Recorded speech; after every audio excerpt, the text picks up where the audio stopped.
Welcome to our channel where chilling tales come to life. If you dare to enter, beware, for the shadows hold secrets that will haunt your darkest fears. But before we begin our spine-chilling journey, I ask you, do you believe in the power of fear? Can certain places awaken primal dread within us, or is it all just a trick of the mind? Share your thoughts in the comments below. The product of overactive imaginations and too many ghost stories. But when a series of bizarre events began to occur, no one could deny that something sinister was afoot. And if you're new here, don't forget to hit that subscribe button so you never miss out on our terrifying tales. The flickering flames danced in the crisp autumn air. Nightmares plagued the townspeople. Vivid, terrifying visions that left them shaken and confused. Many reported dreams of a dark house at the end of a winding road. The decision was made to seal off Candy Lane and prevent anyone from entering the Blackwood Manor. Armed with flashlights and determination, they approached the house, each step echoing their mounting dread. As they drew closer, the stench of decay filled their nostrils, a nauseating aroma that spoke of death and decay. A house that looked eerily similar to the Blackwood Manor. People were gripped by a primal fear, convinced that the town was cursed. They were determined to uncover the truth behind the legends of Candy Lane. They ventured into the gloom, their laughter echoing uncomfortably in the stillness. The trees forming a canopy overhead that blotted out the stars. The silence was heavy, broken only by their own breathing and the distant hoot of an owl. The air grew colder, sending shivers down their spines. It was as if the forest itself was watching them, judging their every move. There was Sarah, a skeptic, whose logic was her shield against the encroaching darkness. The teenagers found themselves in a world that was both familiar and alien. They recognized the trees and the landscape, yet there was something profoundly wrong with it, as if the world itself had been distorted. Whispers that seemed to slither through the trees, taunting them, trying to break their spirits. The dense foliage pressed close, as if trying to smother them, to keep them from reaching whatever lay at the end of the road. Michael, the jock, whose bravado hid a deep-seated fear of the unknown. A narrow dirt road that snaked through the unsettling landscape. With a mix of trepidation and excitement, they started down the road. Each step was a gamble. Every rustle of leaves, every snap of a twig sent shivers down their spines. By his side was another figure, shrouded in darkness, its form indistinct. Fear tightened its grip around their hearts. Was that the entity that had been haunting their dreams? Was this the source of the curse that had befallen Oakhaven? A roll of the dice in a game where the stakes were their very souls. It was a sound that promised pain, a symphony of sadism. The firelight glinted off its face, revealing a horrifying visage. Its eyes burned with an otherworldly light. Silas ripped off the boards, revealing a gaping hole. She wanted to run, to escape the nightmare that had become their reality. They were gone, vanished into the netherworld beyond the fireplace, succumbing to the darkness that oozed from the forest itself. Their last moments captured in a desperate video, a testament to the terror that lurked at the end of a twisted road. First, it was Sarah, her scream cut short as she disappeared into the trees. Then Michael, his bravado no match for the lurking terror. Next, Emily, her brilliant mind offering no defense against the encroaching madness. Finally, it was David, his heart offering no solace in the face of such overwhelming dread. The trees seemed to be closing in, the branches reaching out like grasping claws. The air grew thick, making it hard to breathe. The laughter echoed around them, taunting them, daring them to turn and face their pursuer. But her feet were rooted to the spot, her body frozen by primal fear. And its mouth was a gaping abyss, filled with razor-sharp teeth. In the center stood a dilapidated shed, its roof caved in and walls covered in graffiti. It was here. Their hearts raced as they realized that they had stumbled upon the infamous portal. Emily, the brain, whose intelligence gave way to sheer terror in the face of the supernatural. They turned and fled, racing through the forest, their screams mingling with the laughter of the creature. Curiosity, morbid and overwhelming, led them closer. They needed to see, to understand. The fire was their only light, casting dancing shadows on the walls. The figure was old, impossibly old, yet strangely familiar. It was Silas. It was a house, or what remained of it, a crumbling structure with boarded-up windows and a roof caved in by unseen forces.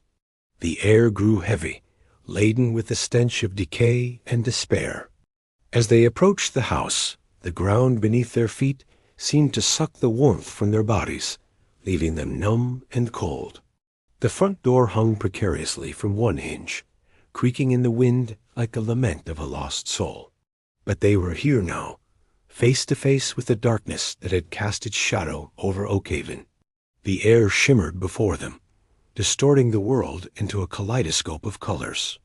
A strong wind whipped around them, carrying with it the scent of decay and despair. And David, the heart, whose empathy for the town's fears was matched only by his own burgeoning courage. A place where reality twisted and turned, where the rules of the living no longer applied, casting eerie shadows on the costumed figures gathered around the fire, splinters digging into their skin as if warning them of the pain that lay ahead. Inside, cobwebs brushed against their faces. The basement was a macabre museum of pain and suffering, filled with instruments of torture from another era. The discovery shook them to their core, leaving them questioning the very nature of good and evil, each strand a thread in the tapestry of fear that permeated the house. The air grew colder as they descended into the basement, the temperature plummeting to a bone-chilling degree. People began receiving anonymous phone calls and letters containing cryptic messages that seemed to foretell their doom. The contents of these missives hinted at a malevolent force lurking in the shadows, preying on the unsuspecting residents of Oakhaven. Fear took root and spread like a disease, turning neighbor against neighbor. For the residents of Oakhaven, this was more than just a Halloween celebration. It was a night steeped in local lore. Back in 1986, 17-year-old Silas had vanished without a trace after visiting the infamous Blackwood Manor on Halloween night. A twisted mockery of a jack-o'-lantern with sharp teeth bared in a silent scream.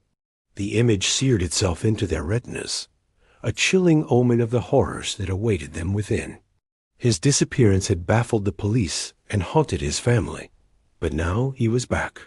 Legend had it that every Halloween, the house at the end of Candy Lane was transformed into a portal to another dimension. When he reappeared in town, everyone noticed his odd behavior and eerie appearance. But their efforts were met with confusion and fear from Silas and others. People started noticing strange occurrences in and around Silas, unexplainable phenomena that seemed to follow him like a shadow. His eyes were vacant, devoid of their former sparkle. His skin was unnaturally pale, almost translucent, and he seemed to be completely unaware of his surroundings. It was as if he had returned as an empty shell, inhabited by some otherworldly presence. And those brave or foolish enough to accept its offerings were forever changed by the experience. For years, the Tailies were dismissed as mere campfire stories. It all started with the reappearance of Silas Blackwood. He had been missing for over 20 years. Silas was different, though. His family, overjoyed at his return, tried to help him adjust to his sudden reemergence into society. Then there were the dreams. And then came the warnings from beyond the grave. In the face of this mounting dread, the town council convened an emergency meeting. When they finally reached the front door, their worst fears were confirmed. Etched into the wood was a grotesque scene. With trembling hands, they forced open the door. Down there, they found the answers they sought, or rather the confirmation of their deepest fears. News of their discovery spread like wildfire, fanning the flames of terror across Oakhaven. Amidst this chaos, a group of teenagers, fueled by youthful arrogance and curiosity, decided to defy the town's curfew. Their destination was the Forbidden Zone, the area around the Blackwood Manor. Armed with flashlights and a healthy dose of skepticism, as they moved through the shadows, the forest seemed to press in on them. Suddenly, Sarah noticed something strange, a clearing in the trees ahead. Curiosity battled with common sense, and in that moment, they made a decision they would soon come to regret. They decided to enter the portal. Before they could react, they were pulled through the portal and tumbled into darkness. They had entered the realm of shadows. Here, time flowed differently, stretching and compressing until it became meaningless. As their eyes adjusted to the gloom, they saw the path ahead of them. The forest around them was alive with strange noises. As they continued, the trees began to form shapes, grotesque figures that seemed to leer at them from the shadows. And then they saw it, looming at the end of the road, a silhouette against the fading light. They had reached the Blackwood Manor, or what was left of it. This was the source of the town's fears, the birthplace of nightmares. Suddenly, from inside the house, they heard a noise, a shuffling sound followed by a raspy voice. Peering through a broken window, they saw a hunched figure shuffling around inside. He wasn't alone. As if sensing their presence, the shrouded figure turned. A strangled scream caught in Sarah's throat. The creature let out a screeching laugh that echoed through the decaying house, bouncing off the walls like shards of glass.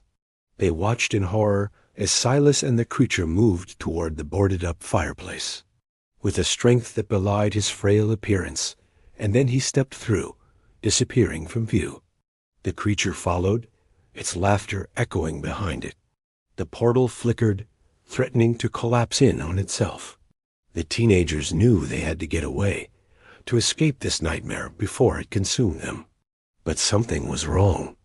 One by one they fell, and so the legend of Candy Lane continued, a tale whispered around campfires, a warning to those who dared to question the shadows.